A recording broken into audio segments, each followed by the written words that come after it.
সবথেকে লম্বা ঘাস কোনটা সেটা কি আপনারা জানেন?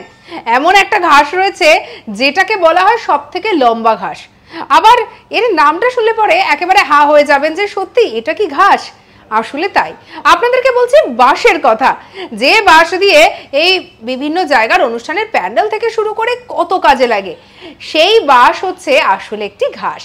যেটা বলা হয় যে এটি হচ্ছে সবথেকে লম্বা ঘাস, এবং সব ঘাসই হচ্ছে উদ্ভিদ, এবং বাঁশও কিন্তু আসলে একটি উদ্ভিদ, এবং এটি পৃথিবীর সবথেকে দ্রুত বর্ধনশীল উদ্ভিদ এমনটাও বলা হয়ে থাকে বাঁশ নিয়ে।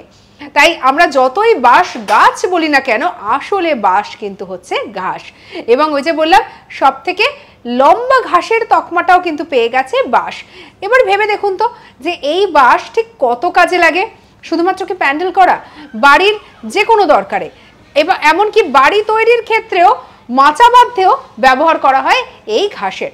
সত্যি বাবা, বাঁশের কত না কার্যকারিতা। সঙ্গে রাখুন আজ তাক বাংলাকে অজানা খবরকে জানার জন্য সাবস্ক্রাইব করে নিন।